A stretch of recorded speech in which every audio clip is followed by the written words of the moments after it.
উপাসনা। সর্বপ্রথম কুণালদার কথাটাকে সেকেন্ড করেই বলবো, যখন জাহাঙ্গীর খান সেখান থেকে বলেন যে আমি ইলেকশন থেকে সরে যাচ্ছি, তখন কিন্তু আমরা সকলে জানি যে জোড়াফুল চিহ্ন। ঋতব্রতর কথাটা ফার্স্ট, যে রাজসাক্ষী হলে অনেক কিছু বেরিয়ে যেতে পারে।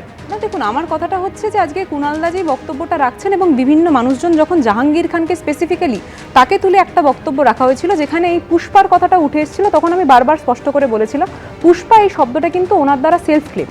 এবার সাধারণ জনগণ ওনাকে পুষ্পা হিসাবে ট্যাগ দিচ্ছে কিনা সেটা একটা বড় প্রশ্ন, কিন্তু যখন এত কিছু দেখছি তার সামনে আরেকটা কথা আমাদেরকে বলতে হয়। হ্যাঁ বলছি তো, তৃণমূল কংগ্রেসের সেই প্রার্থী সেই প্রার্থী তৃণমূল কংগ্রেসকে ডুবিয়ে দিয়ে চলে গেল, অথচ তার বিরুদ্ধে ব্যবস্থা নেওয়াটা হলো না কেন? এটাই তো প্রশ্ন, মিলিয়ন ডলার কোশ্চেন। তৃণমূল কংগ্রেসের লোগোটা সেখানে ছিল, তার ঠিক আগেই সেখান থেকে উনি সরে আসেন এবং তার পরবর্তীতে এটা কার কথা মেনে কার সাহায্য করে তার পরবর্তীতে উনি সেই না সেসব কথা পরে, তারপরেও দল কেন ব্যবস্থা নিতে পারলো না? হাত দিচ্ছে মাথায় অভিষেক ব্যানার্জি, তোমরাই দেখাচ্ছো। না না, অভিষেক ব্যানার্জির আশীর্বাদ ধন্য, তাকে তুমি জাস্টিফাই করছো বসে। অভিষেক ব্যানার্জিকে জাস্টিফাই করছো কি? না না, আমার কথাটা ব্যানার্জি যা যা যখন আপনি কথাটা বলছেন ঠিক সেই সময় আমার চোখের সামনে মনে পড়ে যাচ্ছে এরকম বহু লোকজনদের পাশে দাঁড়িয়েছিলেন স্বয়ং আমাদের মোদিবাবু, যখন তাদের বিরুদ্ধে বড় বড় ক্রিমিনাল অফেন্স কিন্তু আমাদের চোখের সামনে এসছে, কিন্তু তার মানে তো এইটা নয়, তার মানে তো এইটা নয় যে মোদিবাবু সেই জায়গায় দোষী অ্যাকর্ডিং টু ইউ, তাই তো?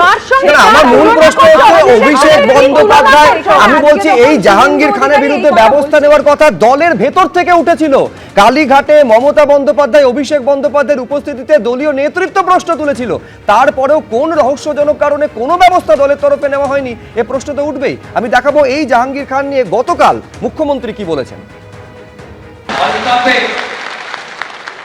যেভাবে ছিন্নমূলের অবস্থা হয়েছে, আগামী বিএমসি নির্বাচনেও তৃণমূলের অবস্থা তার থেকেও যাতে করুণ হয় সেটা আপনারা দেখবেন।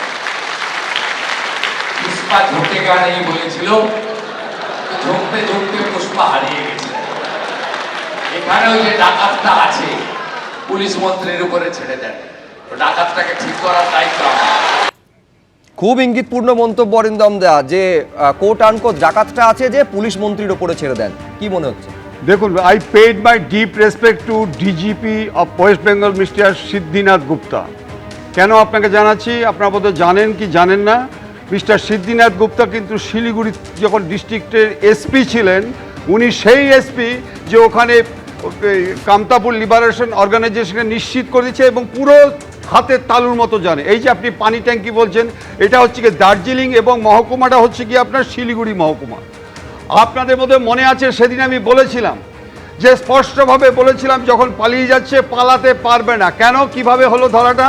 ওটা একটা ইন্টারসেপশন শুরু হয়েছিল তখন থেকেই, তারপরে হচ্ছে গিয়ে টাওয়ার লোকেশন, তারপরে সিডিআর থেকে শুরু করে সোর্স ইনফরমেশন শুরু করে ওই যে কুণালবাবু যে কথাটা বললেন, স্যারেন্ডার এবং পালাবার মধ্যে অনেক ডিফারেন্স আছে। আজকে আপনাকে বলছি মিস্টার অভিষেক বন্দ্যোপাধ্যায় নিয়ে আপনারা যে আজকে আলোচনা করছেন, আজকে সবাই আপনাদের মনে আছে কি সুজয় ভদ্রর যে ঘটনার মধ্যে স্পষ্ট প্রমাণিত ছিল অভিষেক বন্দ্যোপাধ্যায় কে? He is the root of all evils. ওর জন্য আজকে এই সমস্ত ক্রিমিনালিস্টিক স্ট্যান্ড পয়েন্টে আজকে সমস্ত ক্রাইম বেড়ে গেছিল। এবিপি আনন্দ, এগিয়ে থাকে, এগিয়ে রাখে।